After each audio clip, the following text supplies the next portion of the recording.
што во животот и за политичкиот живот. Ние заедно. Па токму тоа беше и главното разидување меѓу вас и мене, затоа што ниту вие, ниту јас ќе видевме што е и локална власт, и влада што е, и вие парламент ќе видевте ако не беше Социјалдемократскиот сојуз и Црвенковски.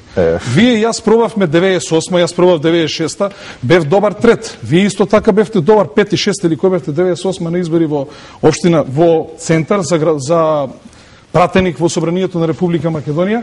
Меѓутоа на два пати се кандидирам заедно со Социјалдемократскиот сојуз и сум одличен прв. И ако јас се прашувам, ако треба да дадам нешто на македонската политичка сцена, сигурно дека треба простор со политичка партија со кој што ќе може да дојдат до израз и моите ставови, мојата способност, мојата креативност и така натаму. А додека сме во Социјалдемократскиот сојуз, токму вие, господине Црвенковски, и вашиот лидер, не сум Црвенковски, вие не може да Женовски. Токму вие, значи, јас ниту еднаш не слушав, ние сме били членови на владата. Стефче Јакимовски имал секогаш аутентичност и своји размислувања по одредени прашања во владата, во државата, што се случуваат така натаму. Токму вашиот лидер или мојот доскорошен лидер Јован Манасиевски, јас никош не сум видел на влада или на било што да се спротивстави на било каква политика кој што ние водевме во тие 3,5 години. За да потоа 2006 година станете пратеници, 2008 година станете пратеници Социјалдемократскиот сојуз и нормално сега кажувате тоа што кажувате. Ќе одите сами на избори, со среќа нека ви бидат, резултатите ќе ги видиме, тие беа и на овие локални избори. Нема што друго да се зборува, ако не се напаѓа Црвенковски, затоа што нема што да се каже друго на политичката сцена. Инцидентот во Собрание. Вие сте виделе многу парламенти, бидејќи сте 10 години во тој парламент, благодарение и на Социјалдемократскиот сојуз. Така ли? 10 години односно 8 години, добро се извинувам. Значи, во кој тоа парламент во светот ќе ви дозволат некој во фармерки да влезе во мајца и камерата да си стави вака и да слика? Мислите ли дека потоа ќе остане министер за внатрешни работи, актуелен министер? За такви работи влада паѓа. Во тој парламент, кога тој човек сликал и кога го прашале кој сте вие, господине, тој вели јас приватно сум овде. На барање од обезбедувањето да му ја земат камерата и така натаму, обезбедувањето не реагира. Мислите дека тоа треба да се дозволи во парламентот? Господин Екимовски, вие не сте пратеник, претпоставувам дека во престојниот период учесниците во овој инцидент ќе успеат да ги надминат. Дека нема потреба толку да му се додворувате на Бранко Црвенковски. Сметам дека е тоа контрапродуктивно за вас. Јас знам добро што зборуваме до неодамна. Јас сум актуелен градоначалник и наредни 3 години сум градоначалник на Карпуш.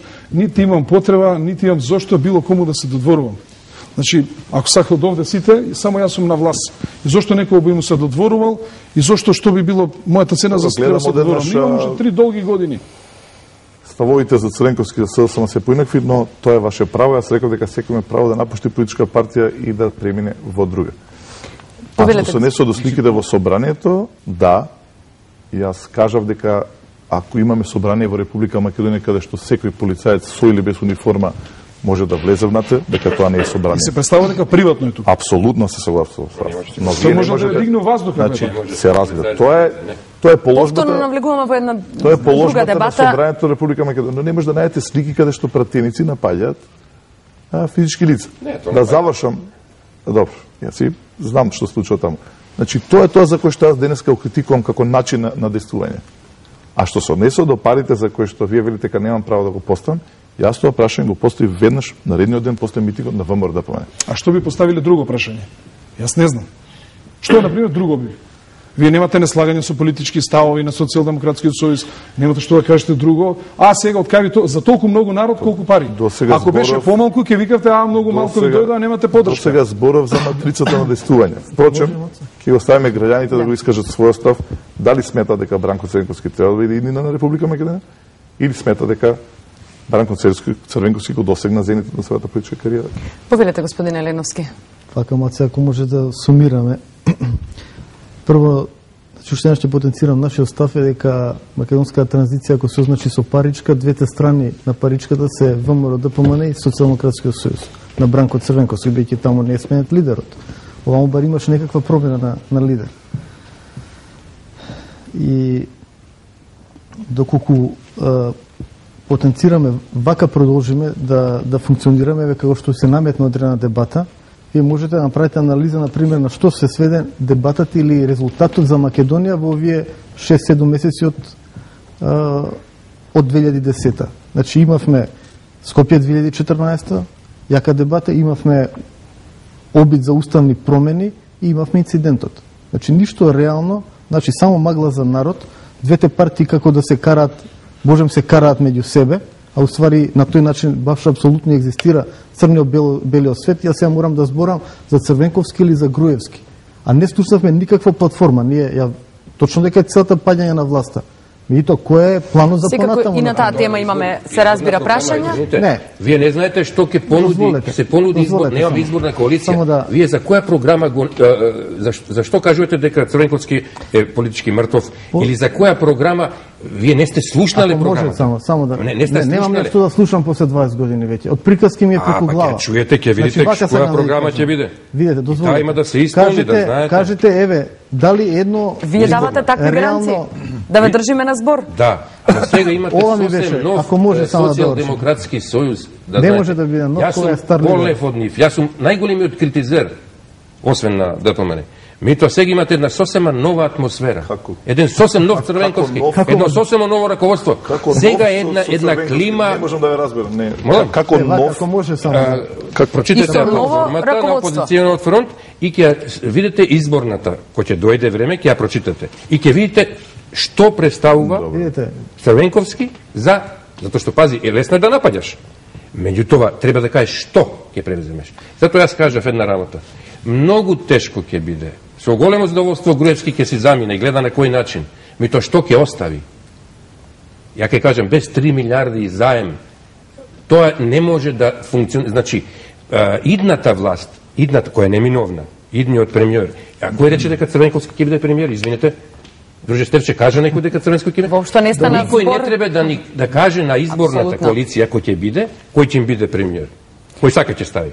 Не праша нас ДПМН кој ќе биде премиер. Ќе поразговараме и на таа тема, ќе влеземе во евентуални предвремени избори, кој со кого би можел да коалицира. Значи да живее во илузија, нека продолжи да живее. Значи ја не викам што ќе пишува на хартија. Може би случајно на вистина вие не го познавате господинот Црвенковски во ова светло во кое го запознал господинот Угриновски. Најверојатно, очигледно мислам. Меѓутоа видовме многу изборни програми овие 20 години. Кажете ми едно реално прашање што се разреши во Македонија. Дали имаме ние например среден здравствен систем? Имаме образовен систем среден. Сме оствариле некоја стратешка цел до сега.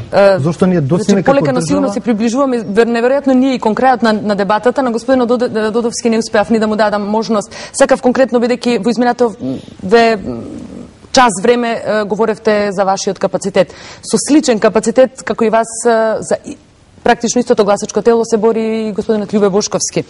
Вие, кога се појави на политичката сцена, тогаш изјавивте дека Бошковски ги добива гласовите најмногу поради бекграундот на Паталец, исто како што и Руфи Османи победи во Гостивар на локалните избори, но тоа нема да се случи на парламентарните избори. Се уште ги имате тие ставови и ви представува некаква опасност Љубе Бошковски? Значи тоа што сум го кажал пред неколку месеци, истото можам да го повторам и овој пат во емисија, меѓутоа и реалноста е таа која во момент можеме да ја видиме на македонската политичка сцена. Обединети за Македонија како политичка партија, нова политичка партија која добро ќе треба да се докаже на политичката сцена. Би понатаму стојам на истото тоа дека како што Руфи Османи ги освои гласовите во Гостивар за кандидат за градоначелник, така и Љубе Бошковски освои 150.000 гласови. Јас ви гарантирам и едниот и другиот да има после месец дена локални избори за градоначелник на Гостивар или председателски избори, 10 пати помалку гласови ќе